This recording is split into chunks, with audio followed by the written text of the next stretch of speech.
Hello, lovelies, and welcome to 5 Things. #anime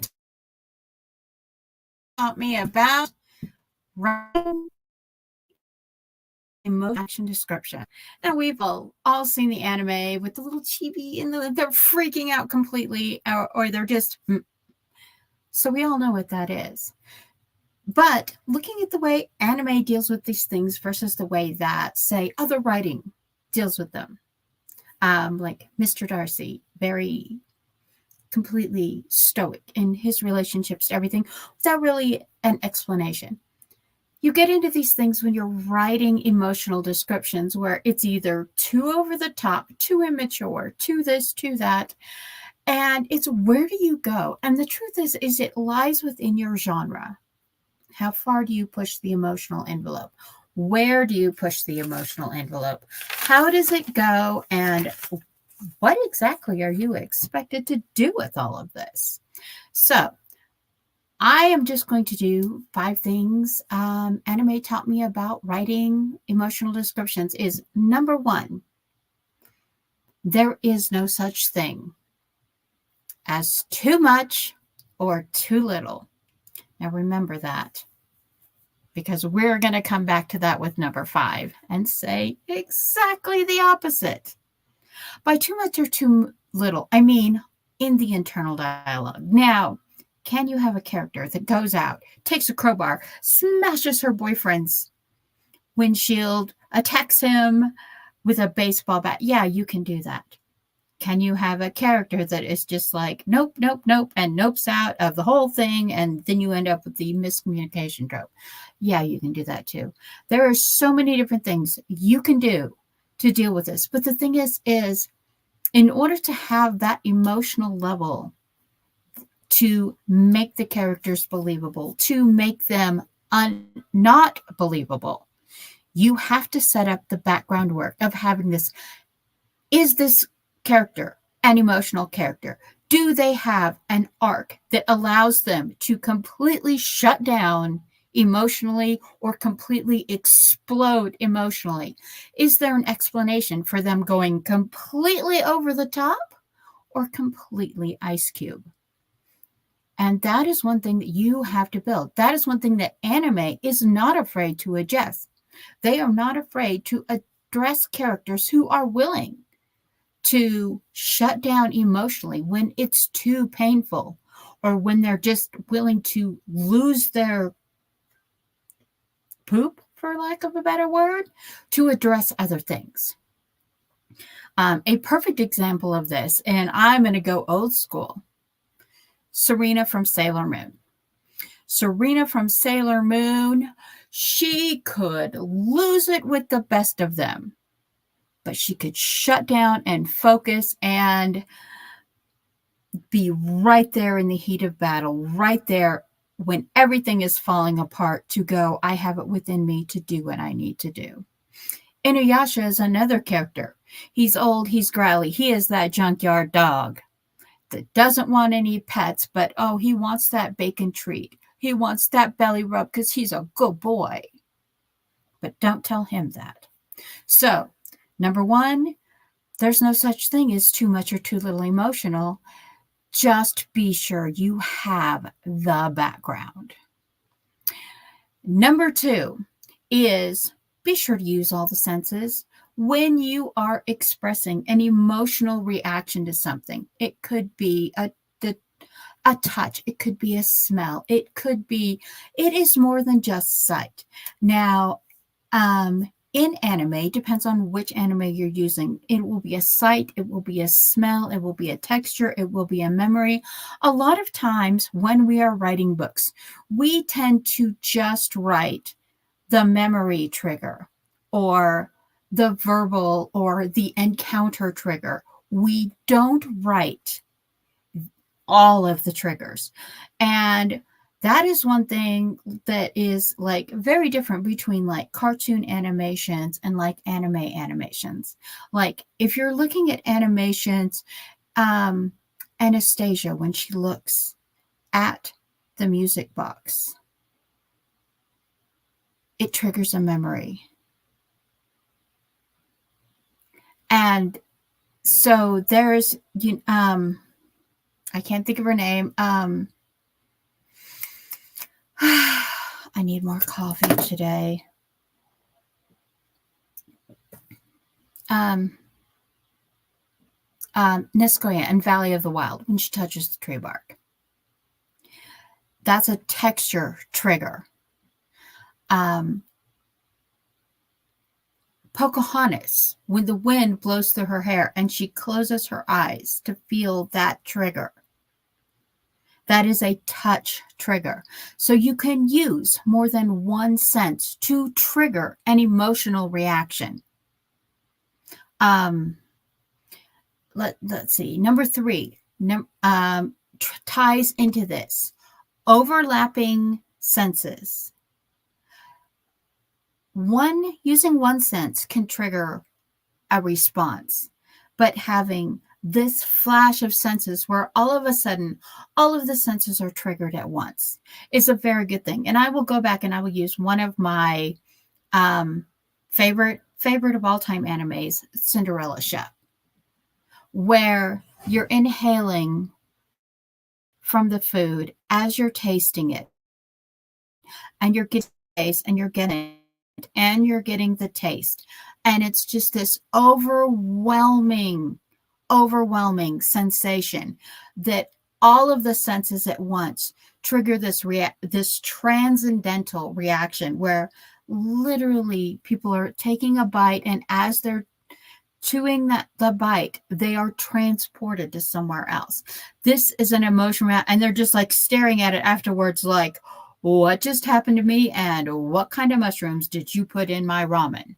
Because it's that kind of a feeling. It is, people have different reactions to different things. To use Bradley Lejeune Martin's book, there's one thing that the character Mark talks about is feeling the hum of the ship, of the spaceship that he is on. There's things where they talk about the surfaces having textures that give you memories. They talk about flavors, taste of things that give you memories. I know it ties very closely into number 2, but number 2 and number 3, number 2 is about using all of your senses, and number 3 is about overlapping these senses. Anime taught me that you can write, and you can write someone experiencing all 5 of the senses at once and still have a coherent sentence without it being War and Peace or A Tale of Two Cities. You can write, he could taste the sweet sponginess of the cake as his tongue crushed the bite in his mouth. And right there, you have texture, taste, and smell, all of it in one description. If you have a character where, let's say, the character is blind and they feel vibrations, they hear things, they smell things, their other senses make up for that. Marvel Comics did a very good thing. They have several of their superheroes who have visual impairments and they use other senses. Now, do they get the ableism wrong? Yeah, there's some argument back and forth on that. But having grown up with a biological mother who was 80% visually impaired. I learned that I could walk through, as long as the furniture wasn't moved, I can walk through a house in complete darkness and not bump into anything. Now, if the lights are on, you got to know I'm hitting my little toe on every single chair and table in the room. But if the lights are off, I can walk through without a problem. And it's your other senses will compensate. You will feel the difference in the world around you. And if you write that into your characters, you can do it in a very compressed format. It doesn't have to be this big exposition. Someone can put their hands on a table and feel, oh, the table is still, if you're writing like a meet cute or like a trauma scene, they feel the texture of the table. And then later on, they feel the same texture on a table, and that triggers a memory, which brings a whole flood of things back. So, number 3 for Anime Taught Me to Write, it's overlapping the senses. Okay, now on to number 4. Number 4 is the face or the body language basically say everything. And the best example of this are the chibi reactions versus the more realistic reactions versus the robotic reactions. We all know those people that are just a paper doll. We've seen books where the character is a paper doll in a white room. And world building is going to come up later. Sam and Sako and Jenna have already talked about world building. I too will be talking about world building in a future video, but right now we're talking about the face of the characters. You can't just have them just completely blank until you need them to make an expression. Have them making an expression while they're talking. Emote their face. Their eyes go up. Their mouth goes open wide. Their jaws drop. People do this in real life. They suck the inside of their cheek in. They suck their lip. Now, don't have them chewing their lips constantly. I have read a book where literally the girl was like, I was surprised she had lips left by the end of the book. But that's one thing. Like, people can have reactions, and you can describe the reactions. You can get away with writing that chibi, outlandish, crazy reaction if you can fit it into context. Somebody falling over backwards and cartwheeling onto their butt would make an adorable meet cute. But so do not be afraid of writing the chibi reaction as far as the body language goes. You can have that.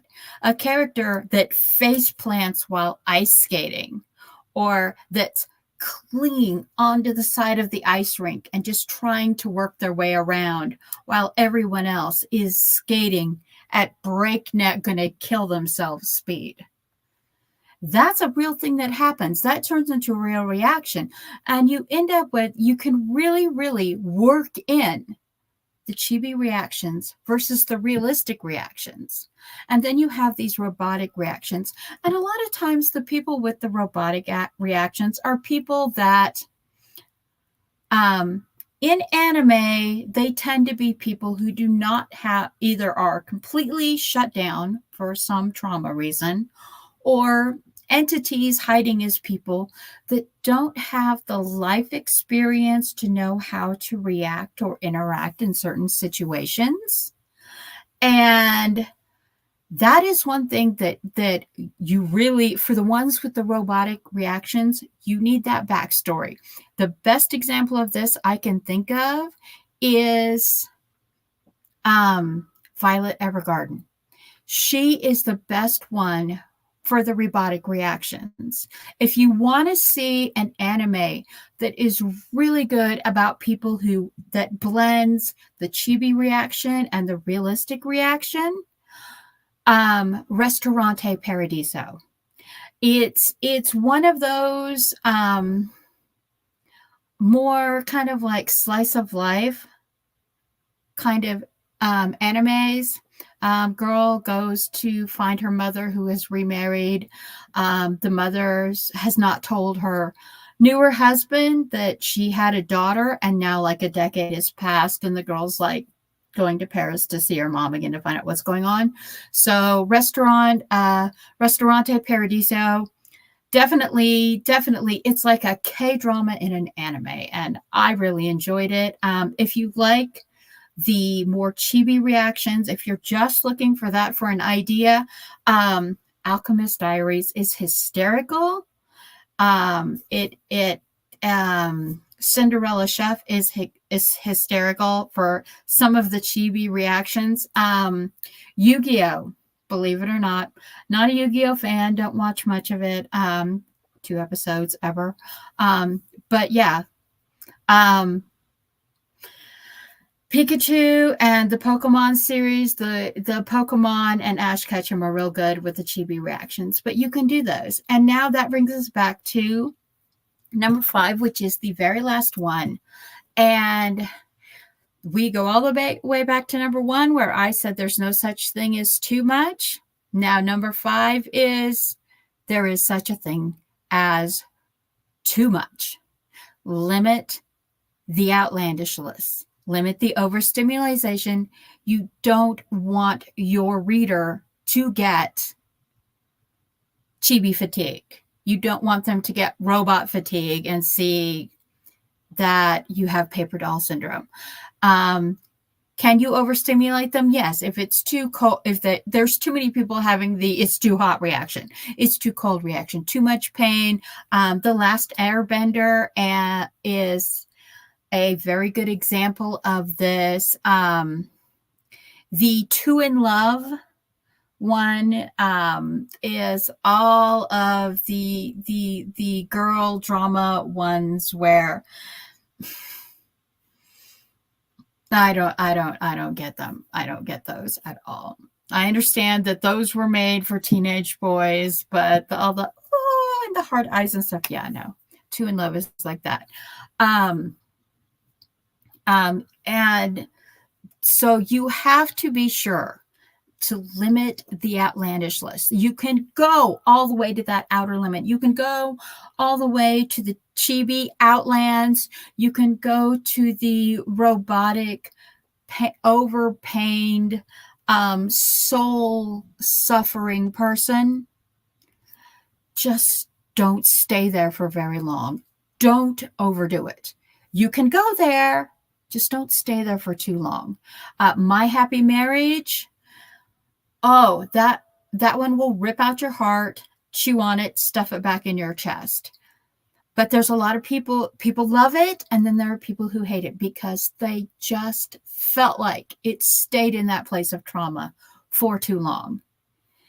So number 5, number 1 was there's no such thing as too much, or number 5 is less is more. I'm Mama Maggie Ward, independent author and stroke survivor, and this is 5 things #anime taught me about writing, emotions, and reactions. Be blessed. Have a lovely day. And if you're here to watch this, be sure to hop over to Rachel D. Adams. She is streaming today, and so is our lovely Jenna the Soul Writer, who is sponsoring this hashtag for the next season. Be blessed.